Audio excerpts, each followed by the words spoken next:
macroscopio es un instrumento que permite ver de cerca algo grande, y esa será nuestra intención.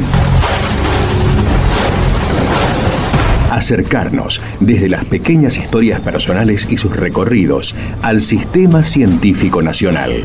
¿Quiénes lo conforman? ¿Cómo llegaron allí? ¿Desde dónde partieron? ¿Qué obstáculos tuvieron que sortear? Son solo algunas de las preguntas que estaremos contestando en nuestro programa. Les invitamos a escuchar estas trayectorias y a sus protagonistas.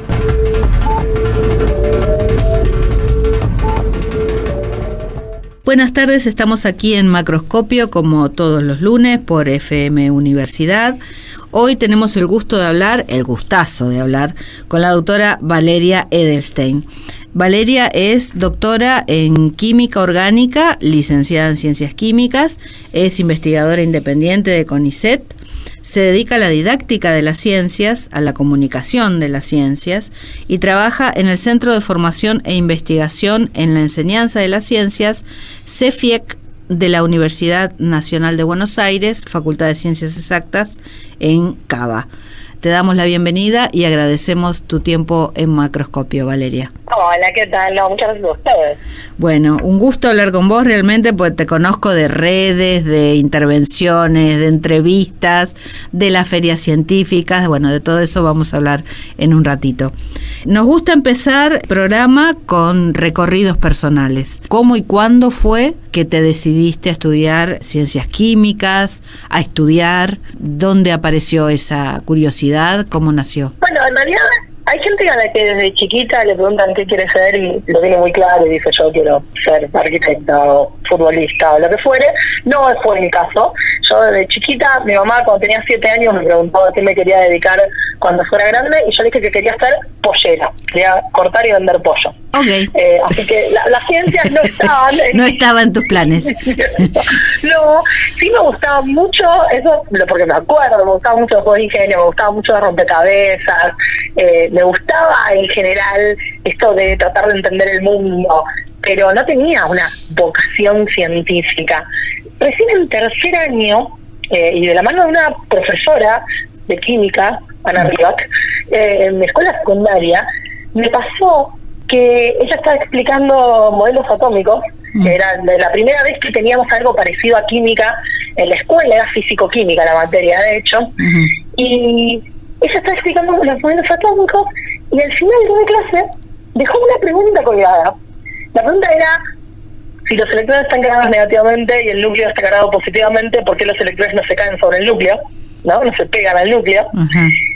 Y yo me acuerdo que a mí lo que me generó fue esta sensación de qué genial poder pensar o imaginarse esas preguntas. O sea, me quedó como esta maravillosidad de qué lindo poder tener una pregunta en la cabeza. Después Adrián Parenza lo hizo de una manera muy linda, ¿no? El placer de tener un problema no resuelto en la cabeza. Pero a mí me generó esto por primera vez, ¿no? Fue esta sensación de pero ahora quiero saber cuál es la respuesta, pero además me gustan estas preguntas. Y yo nunca había pensado, ni en las ciencias en particular, ni en hacerse preguntas, no era algo que estaba en mi cabeza, pero me lo despertó ese momento, y por eso creo también que la labor docente es clave, es fundamental, es amplificadora. Yo siempre me acuerdo de Ana Rivac, porque un poco fue la que marcó mi camino, aunque probablemente yo no lo sepa. Yo igual trato de decirlo cada vez que alguien me lo pregunta por si le llega algún día el audio. Y la verdad es que a partir de ahí me empezó a gustar mucho la idea, me gustó mucho la química, disfrutaba mucho esas clases de química, pero me empezó a gustar mucho la idea de hacerme preguntas y de ver qué se podía hacer con esas preguntas. Y tuve la suerte de que ese colegio en el que yo iba, un colegio industrial, que tenía hasta 6º año, y en el cual los primeros 3 años era una especie de ciclo básico común a todas las personas, pero los últimos 3 podías elegir una especialidad. Y una de las especialidades que había era química, era para ser técnico químico.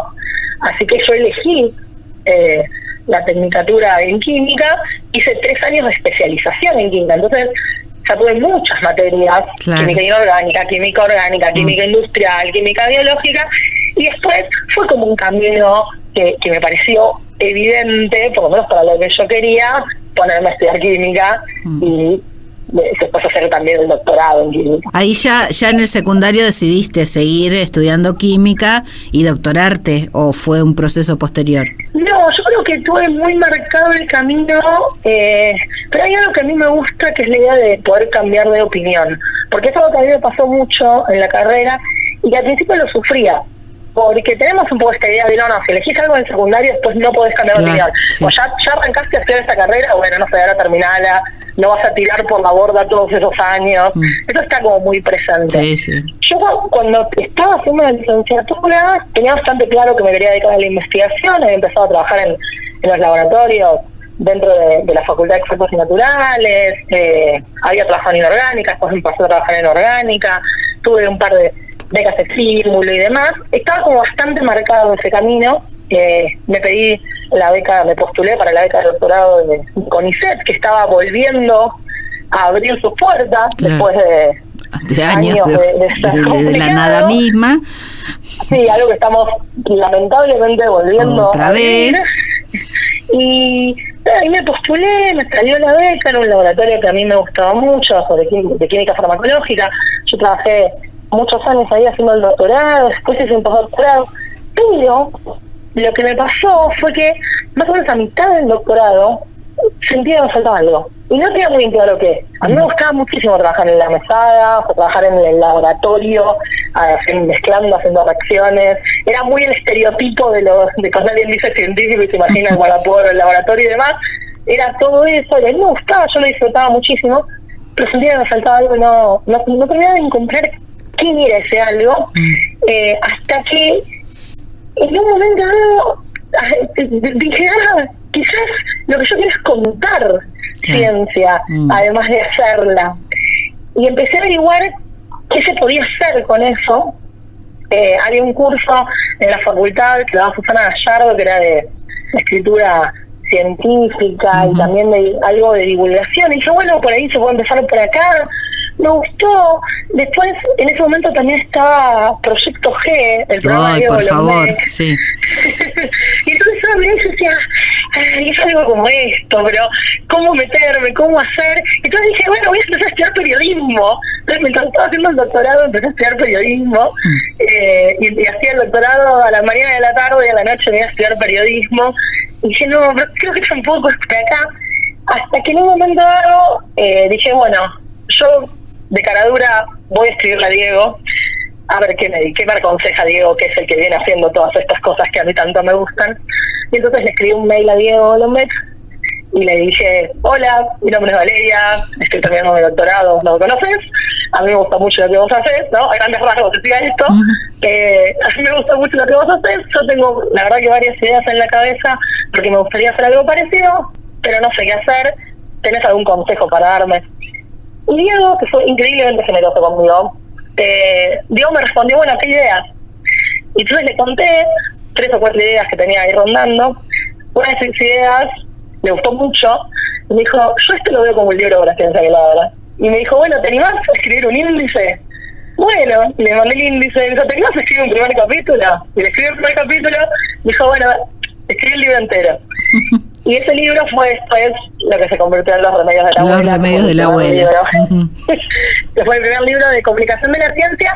Y la verdad es que a partir de ese mundo que me abrió las puertas, que me abrió Diego, porque la realidad es esta, o sea, Diego fue extremadamente generoso y me abrió las puertas a un mundo en el que él ya tenía un nombre muy conocido. A partir de ese momento, a Los Remedios de la Abuela le fue muy bien como libro, y entonces me llamaron de Científicos de Industria Argentina y pude ser columnista de Gran Paenza, que para mí era un sueño hecho realidad, y fui columnista de él muchos años hasta que terminé el programa, y después seguí en la Liga de la Ciencia, y empecé a participar en programas de radio y de televisión, y así fue un camino que nunca terminó y que al final empecé a hacer en paralelo con mi trabajo en ciencia, y fue ganando casi el mismo peso, diría. En algún momento era mitad una cosa y mitad la otra. Y creo que un poco también por eso me gusta la idea de poder cambiar de opinión. Cambiar de opinión en el sentido de, yo en algún momento decidí que también quería hacer esto y que no quería necesariamente dedicarme toda la vida a trabajar haciendo ciencia en un laboratorio, y un poco tomé ese riesgo y funcionó, podría no haber funcionado, pero la verdad es que tuve suerte, funcionó. Y después pasó lo mismo con el cambio de tema. Yo venía trabajando en química y cuando ya empezó a moverse mucho la comunicación de la ciencia, también dije, ay, a mí esto del laboratorio me encanta. Yo la verdad es que lo disfrutaba muchísimo, en serio. Pero llegó un momento en que sentía que necesitaba trabajar más, necesitaba ver algo de impacto más inmediato.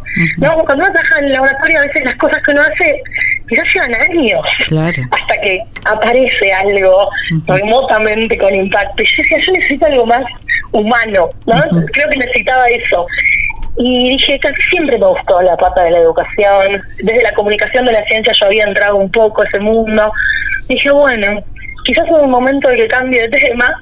Y bueno, ahí tuve la suerte también de que Lilia Galagowski, que es una didacta de la química súper reconocida, ahora ya está jubilada, pero Lilia era química orgánica y tenía un laboratorio en el mismo lugar donde yo trabajaba haciendo investigación, y además tenía un grupo de investigación en didáctica de la química, así que esa fue mi puerta de entrada a trabajar en didáctica de las ciencias naturales, que es a lo que me dedico ahora, y que un poco me permite conjugar todo, me permite hacer comunicación a público masivo, trabajar en educación y aplicar todo eso que aprendí a lo largo de los años de trabajar en ciencias exactas y naturales.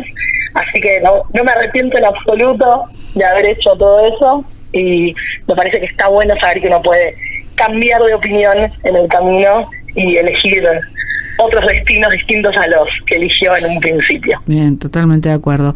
Hacemos la primera pausa, Valeria, y volvemos en unos minutos. Macroscopio, ciencia y tecnología. ¿Para quiénes?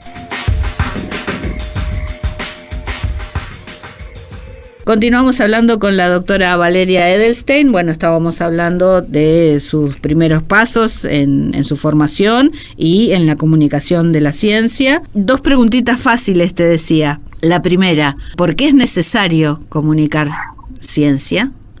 ¿Y cómo haces hoy en un mundo terraplanista para comunicar ciencia? Lo primero que voy a contar es, mi trabajo ahora consiste en analizar discursos anticientíficos y pensar herramientas para contrarrestarlas, tratar de entender cómo la gente forma sus creencias, cómo se sostienen estas creencias anticientíficas, qué podemos hacer para que la gente no caiga en ellas, o si ya cayó, salga de ahí. Y cuando empezamos con esto con mi compañero, que fue a raíz de la pandemia en el 2021, pues nos invitaron a dar una charla y después de eso derivó todo el tema, nunca nos imaginamos que iba a ser tan vigente. Nunca nos imaginamos que esto iba a ser gobierno y que íbamos a estar lidiando con terraplanistas y negacionistas del cambio climático y antivacunas en los puestos más altos de la gobernanza del país. Así eso es raro. Pero, ¿por qué es importante comunicar ciencia? En realidad, uno podría, creo que hay 2 cosas, 2 patas que me parecen importantes. La primera es la pata más, llamémosla, esperanzadora, ¿no? De la cuestión, que es decir, bueno, comunicar ciencia ayuda a que chicos y chicas que a veces hay muy jovencitos eventualmente sepan que ese es un universo posible para ellos, que es algo a lo que se podrían dedicar, que hay personas que no solo, digamos, más allá de las profesiones más conocidas, médico, arquitecto, músico, futbolista o lo que fuere, hay personas que también se dedican a hacer cosas como astrofísica, o ciencia de datos, o matemática, o física, o sociología, o egiptología. Entonces, hay algo de la comunicación de la ciencia que tiene un soporte importante en lo que muchas veces llamó tratar de despertar vocaciones científicas. O un poco yo diría que es más bien mostrar que existen esas posibilidades, y desde ese lugar lo que es visibilización del trabajo de las mujeres en la ciencia es importante también. Porque permite que haya, lo llamarían modelos de roles, ¿no? Esto de decir, bueno, yo, si en las series, en los dibujitos que yo miraba, nunca había una chica haciendo ciencia. ¿No? Si uno piensa quiénes hacían ciencia en las pelis, en la tele y demás, estaba Doc Brown, Volver al Futuro, todo estereotipo de científico. Sí, todo el científico loco todo. Y hombre. Neurus para los más Neurus para los más grandes, pero después estaba Dexter, estaba el profesor Lokovich de los autos locos, también para los más grandecitos, estaba el científico de Futurama, el profesor Pink, el de los Simpsons, el profesor Tony de las chicas superpoderosas, pero las chicas estaban superpoderosas, pero el científico era un varón. Sí. Entonces, eso, bueno, también ayuda a mostrar que hay muchas mujeres haciendo diferentes ciencias y que eso amplíe este universo. Entonces esa es la respuesta más esperanzadora. Bueno, eventualmente vamos a querer que haya chicos y chicas que se quieran dedicar a la ciencia, entonces está bueno comunicar ciencia para que sepan que eso existe. Y después está la pata que es, uno podría decir es más social, es más humana y que colabora a que quizás podamos tomar mejores decisiones. Y es la pata en la cual uno se para decir, necesitamos que haya buena comunicación de la ciencia basada en evidencia y sobre todo que tenga una idea de lo que es la producción y la construcción del conocimiento científico que se le pueda transmitir al público no especializado. Y hay una frase que a mí me gusta mucho como rectora de la comunicación de la ciencia en general, pero como rectora en la vida, que creo que está buenísimo tener en mente, que es, todos somos ignorantes en casi todo. Está bien, no pasa nada, a uno no le gusta sentirse ignorante, pero la realidad es que, y esto es lo maravilloso, y esto es lo lindo, esta es la parte donde uno se fascina, la ciencia como empresa humana es la más maravillosa de todas. Tenemos tanto conocimiento acumulado, tan especializado, tan detallado, que no entra en una sola cabeza. No hay manera de que entre en una sola cabeza. Entonces es imposible que una persona sea experta en todo. Quien es experto en mitología no va a ser experto en biología molecular, y quien es experto en biología molecular no puede ser experto en física teórica, y quien es experto en física teórica no va a ser experto en potabilización del agua, y así podría seguir, y estoy hablando incluso de temas que son muy amplios, en realidad no se vuelve experto en algo muy chiquito. Claro. Entonces, dado que no somos expertos en todo, porque no podemos ser expertos en todo, y nadie puede ser experto en todo, aparece un concepto que para mí es la columna vertebral de la ciencia, y que yo creo que a veces falta que contemos más en comunicación de la ciencia. Es el de la confianza. Toda la ciencia se basa en la confianza. Porque yo cuando estaba haciendo mi tesis, y era re especialista en organofilificantes esteroidales de bajo peso molecular, que es un tema muy chiquito, pero yo hablo un montón sobre ese tema. Cuando tenía que hacer una microscopía, iba y le decía a la persona especialista en microscopio, claro, hola, ¿qué tal? Necesito que me hagas esto. Y después esa persona me devolvió una imagen, y yo decía, muchas gracias, y me iba con esa imagen, y confiaba. Claro. Entre especialistas también confiamos. Confiamos también cuando abrimos una lata y nos comemos lo que hay adentro, y no le hacemos nosotros un análisis bromatológico. Claro. Confiamos cuando abrimos la canilla y tomamos agua, y no hacemos un análisis de potabilización, un análisis químico, un análisis químico-biológico nosotros. Confiamos cuando recibimos un ascensor en que no se va a caer. Confiamos cuando tocamos el botoncito de la luz en nuestras casas, que algo va a pasar, que va a hacer que la lamparita se prenda. Y nadie que no sepa mucha física entiende realmente lo que está pasando ahí. O nadie que no sepa mucha bromatología. Entonces, la confianza es algo que está todo el tiempo presente. Confiamos en expertos todo el tiempo. Por lo tanto, no está mal bajo ningún concepto guiarse por el consenso experto en las diferentes áreas. Lo que no podemos pretender es que con la comunicación de la ciencia la gente aprenda, y voy a usar a propósito esa palabra, porque justamente no queremos eso. No estamos generando un proceso de enseñanza para ver si se aprende. No queremos que la gente aprenda biología molecular o la técnica CRISPR para cortar y pegar genes. No queremos eso. Lo que creo que deberíamos querer es fortalecer esta idea de que la ciencia es una empresa colectiva, colaborativa, y que se basa en la confianza, y que está bien guiarse por lo que dicen los consensos de expertos. Entonces, la función social de la comunicación de la ciencia, para mí por lo menos, es mostrar cómo está basada la construcción de conocimiento científico en la confianza y en el trabajo colaborativo. Excelente. Y además se me ocurre, o sea, te estaba escuchando y pensaba, ¿no? Todo eso que decías, bueno, solo un experto en física podría saber por qué se enciende la lamparita, o solo un bromatólogo podría ver lo que hay en una lata, pero digo, cuán presentes e invisibilizadas están todas esas experticias en la vida cotidiana, ¿no? Que no nos damos cuenta, lo que vos decís, ¿no? Que abrís una lata y confías en comer porque sabes que alguien hizo un examen y eso es comestible y seguro, y así tantas otras cosas, ¿no? Absolutamente, y creo que eso es algo que necesitamos remarcar. Totalmente. Dejar de hacer invisible eso, porque lo damos tan por sentado un montón de cosas. Uh-huh. O sea, estamos parados en una habitación y no pensamos que nos cae el techo sobre la cabeza porque confiamos en que quien lo hizo sabía lo que hacía. Uh-huh. Lo hacemos todo el tiempo y lo damos muy por sentado. Entonces, poder no dar tanto por sentado eso, sino reconocer la maravilla. Yo a veces realmente me sigue maravillando el hecho de tocar un botoncito y que se prenda la luz.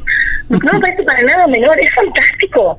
O incluso algo más poético, si queremos, y que acerca un poco las dos patas, diría que es la social y la esperanzadora, que uno sale en la noche, mira para arriba y ve que hay un pedazo de ropa ahí que está recibiendo la luz del sol y que no se nos cae sobre la cabeza. Y tenemos el privilegio enorme de estar viviendo en un momento en el cual entendemos perfectamente por qué eso no se nos cae sobre la cabeza, por qué está la luna ahí y no se nos cae. Ese privilegio no podemos robárselo a nadie. Es una maravilla entender cómo funciona el mundo.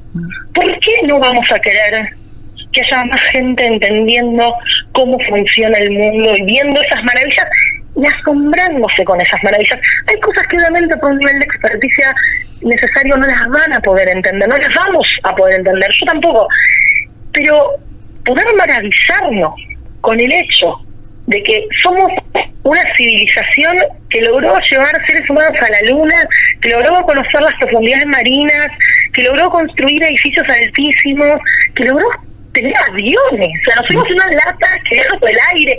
Es fantástico reconocer esa maravilla en la ciencia. O sea, reconocer que eso es gracias al desarrollo científico-tecnológico, al progreso que hicimos en ciencia y tecnología. Es un derecho. Totalmente. Es algo que no le podemos sacar a nadie. Totalmente. Hacemos la segunda pausa, Valeria, y volvemos en unos minutos. Macroscopio, la ciencia en su laberinto. Continuamos hablando con la doctora Valeria Edelstein, que nos transmite su pasión, nos da ganas de ser científicos ya, esa es la consigna. No, contabas, bueno, algo interesantísimo todo esto que decías, y se me ocurre pensar en que si hubo un momento disruptivo o se fue dando a lo largo del tiempo, ¿qué pasó que hoy estamos cuestionando cosas que creíamos saldadas, como por ejemplo esto del terraplanismo o de que las vacunas sirven o no, o si la ciencia es válida, sirve para el desarrollo, digamos? ¿Hubo un momento o se viene dando este deterioro, que yo me hago cargo de lo que digo, considero un deterioro, esta disociación entre la gente y la ciencia? Que no digo, por supuesto, que éramos todos del palo científico o interesados, pero había hasta una sensación de saber, de curiosear, con documentales, con programas como Cosmos, por ejemplo. Ahora no sé si eso ocurre, si eso tiene sentido, si tiene público. Bueno, justo el otro día con mi compañero, que somos los dos muy ñoños y nos gusta mucho la ciencia y todo lo que hay alrededor, justo descubrimos que hay una conferencia que son las Christmas Lectures de la Royal Society, que se vienen haciendo desde hace 150 años, pero están ahí grabaciones de las últimas, y las de 1977 las da Carl Sagan. Son 5 conferencias de Sagan. Vimos de una hora cada una, bueno, vimos la primera y es una cosa preciosa, es maravillosa, la recomiendo un montón porque además está hablando en 1977, obviamente sin saber todo lo que va a realizarse después, claro, con la exploración espacial y demás, y aún así te pone la piel de gallina, es hermoso. Es realmente un canto de amor a la ciencia esa conferencia. Pero sí, es una pregunta muy, muy interesante, porque es una pregunta que además nos hacemos todo el tiempo, ¿no? ¿Cómo llegamos hasta acá? sí. Algo interesante también para destacar es que cada discurso anticientífico tiene sus particularidades. Hay el canon en discursos anticientíficos, que está bastante bien representado por un autor que se llama Lee McIntyre, dice que en realidad son todos iguales, mete a todos los discursos en la misma bolsa, dice todos son iguales y comparten estos rasgos.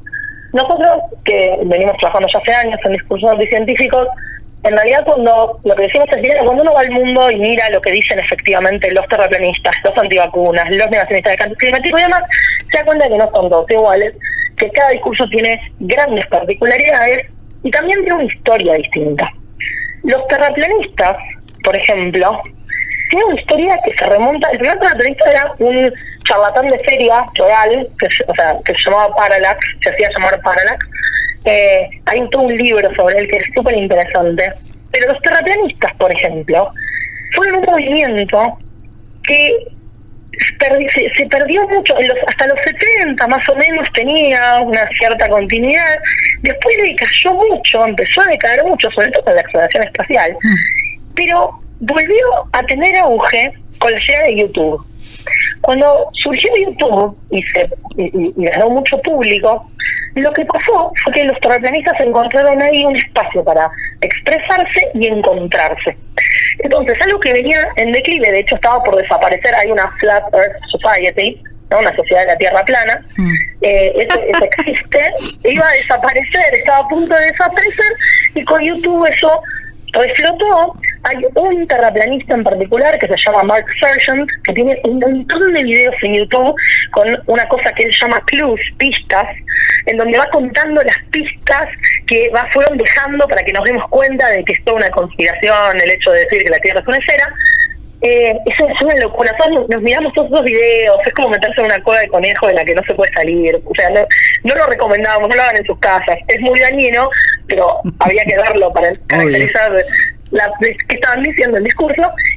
Pero, por ejemplo, este es un movimiento que tuvo su auge, después decayó, volvió a crecer con YouTube, y eso volvió a decaer, y muchos de quienes eran terraplanistas pasaron a un extremo fuerte, que es lo que se conoció como QAnon, que fue el movimiento que después terminó entrando por la fuerza al Capitolio en Estados Unidos, cuando no ganó Trump y demás. Entonces hay ahí como una deriva medio extraña.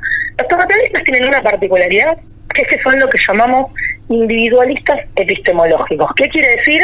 Que ellos creen que tienen que ir y evaluar la evidencia de primera mano. No creen que haya expertos en las disciplinas, porque todos estamos en condiciones de ir y hacer nuestros propios experimentos, nuestra propia investigación y llegar a conclusiones. Okay. Entonces todo el tiempo usan eso como lema. Do your own research, dicen, ¿no? Hacer tu propia investigación. Entonces los terraplanistas tienen esa forma de ver el mundo. Individualistas epistemológicos. Después, por otro lado, están los antivacunas. El movimiento antivacunas existe desde que existen las vacunas. Tenemos documentación de eso. Aparecieron las vacunas, aparecieron los antivacunas. Y los argumentos de las antivacunas son bastante parecidos a los que usaban ya en el 1800. No cambiaron demasiado. Esta idea de las libertades, es mi cuerpo, yo no me pueden obligar a inyectarme, cosas por ahí, me están poniendo algo tóxico. Estas ideas ya vienen circulando desde hace mucho tiempo.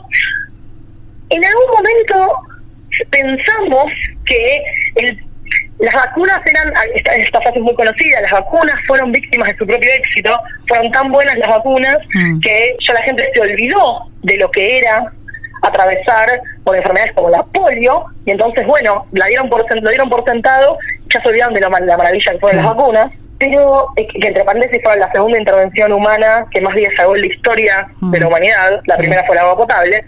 Pero después de la pandemia, en donde sí vimos en vivo y en directo como la gente se estaba muriendo y hubo un desarrollo de vacunas y la vacuna logró que se salvara, o sea, lo vimos, estuvimos ahí, y aún así los movimientos antivacunas surgieron con muchísima fuerza. Entonces ahí uno dice, bueno, acá tiene que haber otra cosa. Acá el problema está pasando a ser otro. nosotros hicimos un análisis muy grande de los posteos de un grupo que se llama Médicos por la Verdad, que son médicos antivacunas, que se originaron en Alemania, después fueron a España, después vinieron a Latinoamérica y tuvieron sucursales en varios países. Hicimos un análisis de todos los posteos en Twitter de 4 de los grupos de Médicos por la Verdad de diferentes países a lo largo de los 2 años de pandemia, y encontramos que tienen argumentos muy sofisticados que no son tan fáciles de rebatir a simple vista. No hay gente gritándole, ¿no? El abuelo Simpson gritando a las nubes, diciendo cosas que parecen estar por son improvisados. En absoluto, es muy difícil encontrar dónde está el problema argumentativo de esa gente, o sea, dónde está fallando ese razonamiento. No es tan sencillo.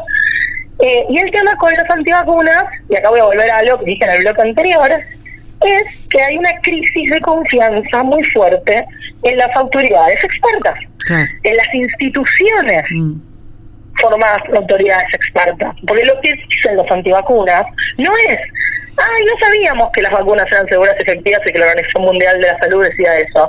No, los antivacunas lo que dicen es, obvio que la Organización Mundial de la Salud dice eso porque esto es una conspiración y nos quieren ver muertos a todos. Entonces hay una crisis de confianza muy fuerte que muestra otro problema. Y a último cortito, los negacionistas del cambio climático. Los negacionistas del cambio climático son un grupo que tiene su origen en un engaño deliberado. Por eso digo que son historias muy distintas. En la década del 50, las tabacaleras empezaron a recibir informes que decían que había un vínculo causal muy fuerte entre fumar y tener cáncer de pulmón. Y entonces consultaron a compañías de marketing, y las compañías de marketing les dijeron, lo que ustedes tienen que hacer es esto. No vayan a decir que estos estudios son mentiras. Lo que tienen que hacer es sembrar dudas. Ustedes le tienen que hacer creer al público que todavía la comunidad científica no llegó a un acuerdo, no llegó a un consenso. No les digan que es mentira. Si les digan, todavía la comunidad de médica o científica no se pronunció. Y las compañías tabacaleras hicieron eso durante 40 años. Durante 40 años engañaron al público deliberadamente. Recién en la década del 90 empezaron a recibir juicios por fraude masivo para engañar al público. Los negacionistas del cambio climático son personas, o sea, muchos de los creadores del negacionismo del cambio climático son personas que trabajaban para esas compañías y son el negacionismo del cambio climático se originó en un think tank que se armó bajo el gobierno de Ronald Reagan y que tenía esta idea de hay que engañar a la gente. Entonces, eso es un engaño deliberado. Obviamente ahí están los negacionistas honestos, los que realmente creen que todavía no hay un consenso acerca de la existencia del cambio climático. Entonces, ahí sí es distinto. Ahí uno te dice, bueno, quizás ahí sí vale la pena ir y decirles, no, pero mirá, el 97 a 100% de la comunidad experta en climatología acuerda en que hay un cambio climático. Fíjate que sí hay consenso. Entonces, son discursos muy distintos, con orígenes muy distintos, con argumentos muy distintos, con caracterizaciones muy distintas, que no se pueden atacar de la misma manera. Es muy difícil pensar no hay una llave que habla todas las cerraduras. Hay que ser muy quirúrgico, hay que pensar a qué grupo se le está hablando, qué es lo que se quiere cambiar a ese grupo, cómo se posicionan frente al consenso experto. Y muchas veces ese cambio que necesitamos que haga la gente ni siquiera es racional. A veces no es una cuestión de racionalidad, porque hay otros factores en juego, que pueden ser factores emocionales. Entonces también hay que jugar con eso en algún sentido. Es muy difícil, en algún momento uno se siente muy desesperado por la situación, pero bueno, estamos en eso tratando de estudiarlo y ver qué se puede hacer. Bien, habrá que seguir con eso. Hacemos la última pausa, Valeria, y volvemos en unos minutos. Macroscopio, lunes de 18 a 19. Conduce Sandra Nicosia. Continuamos hablando con Valeria Edelstein. Ya se nos pasó el programa y nos estamos riendo porque fue así vertiginoso. La diferencia, me pareció interesantísimo y específico y detallista todo lo que acabas de contar sobre terraplanistas, antivacunas, negacionistas del cambio climático. No sé si es tu tema particular, pero ¿hubo algo también, algún acontecimiento? ¿Fue un proceso de años en donde se hizo más masivo estos discursos? Porque si bien existen, como bien comentabas, desde hace muchos años, evidentemente abrevaron ahora o se multiplicaron más los adeptos. Hablo de la gente común, no hablo de estos expertos o, digamos, quienes llevan adelante el discurso anti-tal, sino los que adhieren a esa idea, a ese concepto. Y lo que pasa es que, bueno, eso es algo para lo que uno tener más datos, honestamente. Porque si uno mira las encuestas, en Argentina por lo menos, ¿no? En Estados Unidos hay bastantes datos, es muy triste, los datos que hay en Estados Unidos son bastante catastróficos, pero si uno mira, por ejemplo, en Argentina, y está la encuesta nacional de percepción pública de la ciencia, la última encuesta, cuando le preguntan a la gente si confía en la ciencia, la pregunta es algo como eso, como más del 80% dice sí, claro. Sí. Uh-huh. Y ahí tenemos un problema serio, porque ¿qué quiere decir la ciencia para esa gente? ¿No? O sea, si vos no le preguntás algo más específico, y si no le decís, confías en la ciencia, pasa algo, o sea, vos tenés ahí lo que se llama un significante vacío, vos lo podés llenar con lo que quieras. Es como decir, todos estamos a favor de la libertad, sí, qué sé yo, Milei también parece estar a favor de la libertad. Sí, pero ya sabemos. Pero ¿qué es la libertad? ¿No? Es un significante vacío, es algo de lo que todos podemos estar a favor, pero lo llenamos con lo que nos gusta poner ahí adentro, ¿no? Entonces, en ese sentido uno puede decir, mira, en Argentina no parece haber una crisis de confianza en la ciencia si yo miro los resultados de la encuesta de percepción pública de la ciencia o miro los resultados del índice de confianza en vacunas. Si bien bajó un poquito la confianza en vacunas en los últimos años, está más o menos estable, no cambió tanto. Argentina no tiene una gran población antivacunas, por ejemplo. Y sin embargo, uno dice, bueno, tenemos a más de la mitad de la población que votó una persona que es explícitamente negacionista del cambio climático. Sí. O tenemos una diputada que es terraplanista, o tenemos un vocero que es antivacunas. ¿Qué pasó acá? Claro. ¿Cómo pudimos llegar a eso? Bueno, en realidad, obviamente, estaban votando por otras cosas, ¿no? No estaban votándolo por su posición respecto del cambio climático. Entonces no sé si ahí hay algo mucho, no sé cómo afinar mucho más el lápiz sin tener más datos. Lo que sí sabemos es que, por ejemplo, en Estados Unidos sí se ve que las posiciones más negacionistas están asociadas más a la derecha, políticamente hablando, y por eso a nosotros en particular nos interesa mucho estudiar el vínculo de las nuevas derechas con la ciencia, porque hay una tendencia, y eso lo vemos muchos autores argentinos, a caracterizar a alguien como Milei como antiintelectualista. Milei odia toda la ciencia y el pensamiento humano y la racionalidad y todo lo que venga asociado, la ciencia occidental y todo, ¿no? Entonces, Milei es anti todo, anticonocimiento. Y eso cuando uno va y escucha a Milei, y yo lamentablemente hice el trabajo de relevamiento de escuchar todos los discursos, entrevistas, que digan los libros, que no es... los tweets. Tengo 90 horas encima de escuchar a Milei. Es real. ¿Y no estás lo viva? En tu casa tampoco. No lo hagan. No. Es dañino.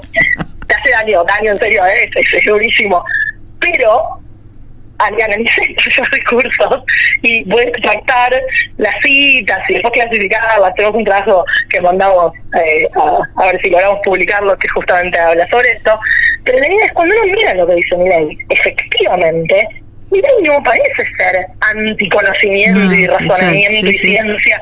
Si se la pasa diciendo qué maravilla la energía nuclear y qué maravilla la inteligencia artificial, y es más que una cita que dice: nosotros somos los defensores de la causa justa de Occidente, que desarrolló el método científico y llevó el ser humano a la luna, que sacó a millones de seres humanos de la pobreza y que nos va a convertir en una civilización interplanetaria. Eso es una cita de él, la podría haber dicho Carl Sagan, esa cita. Entonces, no es tan así. Uno no puede decir muy libremente, no, sí, Milei odia toda la ciencia y todo lo que tiene asociado ahí. Es como, no. En todo caso, la discusión tiene que ser, ¿a qué llama Milei ciencia? Claro. ¿Qué entra en su definición de ciencia? Porque él también dice que la ciencia tiene que legitimarse por mecanismos de mercado, y ahí es donde nosotros encontramos el cruce complicado. Él es muy tecnofílico, pero al mismo tiempo considera que quien debe decidir qué se investiga y evaluar esas investigaciones es el propio mercado. Claro. Por eso dijo que los investigadores vayan a vender sus libros y si se los compran, entonces sabremos que son útiles. Es como, mirá, las dos cosas no pueden ir juntas, por lo menos en ejemplos muy claros. Ejemplo 1, enfermedades desatendidas. Chagas, enfermedades pobres de países pobres que no les reditúan al mercado. cuando los únicos 2 tratamientos que hay para el Chagas, hay 2 fármacos nada más para tratar el Chagas, los producían empresas multinacionales farmacéuticas. Cuando vieron que no era rentable, dejaron de producirlo. Y millones de personas se quedaron sin tratamiento, y yo me lamento en el alma. Y ahí Milei, ¿qué va a decir? Si él defiende la causa justa de Occidente, que sacó a millones de la pobreza y mejoró la calidad de vida. Mira, un tratamiento contra el Chagas es bastante mejorar la calidad de vida de la gente. Pero si lo dejas en manos del mercado, pasa eso. Dejan de producir los medicamentos. Entonces, como eso choca, o sea, su fundamentalismo de mercado choca con su tecnofilia, el discurso es muy inconsistente. Pero no podemos decir, no, Milei odia todo el conocimiento, porque es falso. Entonces, de vuelta, como pasaba con los antivacunas, esto es más complejo, es más sofisticado, hay que hacerlo un poco más refinado, porque si no, caemos en discutir contra un hombre de paja. Si alguien tuviera enfrente a Milei y le dijera, vos porque odias la ciencia occidental y la razón humana, él diría, bajo un concepto. Claro. Si yo me la paso diciendo que aguanta la energía nuclear y la inteligencia artificial, y ahí no se queda sin nada para decirle. Entonces, la respuesta no puede ser, vos odias la ciencia, tiene que ser otra cosa. No es fácil. No es fácil desentrañar eso, porque sus discursos son realmente muy inconsistentes, pero tenemos que tratar de caracterizar lo mejor posible. Hay que caracterizar al enemigo, hay que conocer al enemigo para poder enfrentarlo. Definitivamente. Valeria, ganaste el premio a las científicas que cuentan, que es un premio que se da a la Embajada de Francia, bueno, por tu trabajo en comunicación. ¿Cómo fue esa experiencia, ese reconocimiento en este momento, además, ¿no? Tan hostil para todo el Estado, todos los trabajadores del Estado y particularmente trabajadoras y trabajadores de CONICET. Fue muy raro. Fue raro porque el video se hizo bastante viral, así que imagino que mucha gente lo habrá visto. Cuando me avisaron que había ganado el premio, obviamente me puso contenta porque obvio, es un reconocimiento, una trayectoria, eso es así. Pero bueno, justamente fue en un momento en el cual la situación está y sigue estando realmente muy, muy complicada. El sistema científico está siendo desmantelado, desbocado, financiado. Entonces, la pregunta fue, bueno, ¿qué hago con esto? Y cuando me llamaron para contarme, me dijeron, vamos a tener 3 minutos para agradecer, y van a estar las autoridades del CONICET, va a estar Salamone. Como, está bien, si yo estoy ahí y Salamone está ahí, y me están dando un premio por contar ciencia, de mínimas, yo tengo que hacer alguna alusión a lo que estamos viviendo, porque me pareció que había que ponerle nombre y apellido a la gente responsable de esto. Esto no es, íbamos caminando por la calle y de repente, se nos cayó el sistema científico-tecnológico en la cabeza. ¿Qué pasó? Eso no fue así, eso fueron decisiones deliberadas de gente que tiene nombre, que tiene apellido, que tiene una cara, y está bien que se hagan cargo. O sea, Salamone es parte de la destrucción del sistema científico-tecnológico, y si yo le iba a poner ahí, y me van a estar dando un premio por contar ciencia, mirá, para contar ciencia necesito que haya ciencia. O sea, es algo muy, muy básico. Entonces, me pareció que era la oportunidad, y creo que también era, me tocó a mí como le podría haber tocado a cualquiera. Lo que creo es que era un reclamo colectivo eso en realidad, ¿no? Era, estaba yo poniendo la carita, pero era poner en palabras lo que mucha gente se nota que quería decirme, porque después me llegaron mensajes hermosos. Sí. No es que me llegaron mensajes horribles por las redes. Los mensajes que me llegaron eran todos de apoyo. Entonces fue simplemente ponerle la voz a algo que ya venía gestándose, y que es, esta destrucción del sistema científico-tecnológico tiene nombres, tiene caras, tiene responsables que se tienen que hacer cargo. Esto no puede pasar como si nada. Reconstruir esto nos va a llevar años. Otra vez. Todos los recursos humanos que se están perdiendo, las líneas de investigación que se están paralizando, las carreras que están truncando, o las carreras que directamente se están yendo a hacer en otros países, porque hay otros países que nos van a recibir con los brazos abiertos. Eso no podemos dejarlo pasar, no podemos callarnos la boca. A veces hay que poner el cuerpo, hay que poner la cara, hay que poner las ganas y bancarse, sí, que puedan venir algunas agresiones, pero hay que hacerlo, porque estamos todos en la misma y estamos tratando de defender algo que es un derecho también del pueblo, que es que haya ciencia hecha por argentinos para argentinos. Exactamente. Valeria, se me terminó el programa, desgraciadamente. Pero bueno, yo no sé cómo agradecerte todo esto, que este tiempo que estuviste acá con nosotros. Me parece, me quedaron un montón de cosas, hablar de las ferias científicas, de tus podcasts sobre mujeres. Bueno, lo único, búsquenla en YouTube, hay un montón de entrevistas, podcasts en diferentes plataformas de difusión sobre mujeres y ciencias, sobre diferentes cuestiones. También hay entrevistas e intervenciones sobre los remedios de la abuela, su primer libro. Bueno, es fascinante y disfrutable todo con lo que cuenta y cómo lo cuenta. Así que bueno, te agradezco muchísimo este tiempo acá con nosotros y a disposición para cualquier actividad que quieras difundir en este pequeño espacio. No, muchas gracias a ustedes, un placer, así que seguiremos peleando por la ciencia por argentina. Supuesto, como siempre, como corresponde. Gracias. Sí. Hoy escuchamos en Macroscopio I'm a Believer de The Monkees, Polvo de Estrellas por Jorge Drexler, Terraplanistas, Las manos de Filippi y Me gustan los estudiantes por Ángel Parra. Nos despedimos hasta el próximo lunes. Los saluda Sandra Nicosia, Operación Técnica Beco Blanco.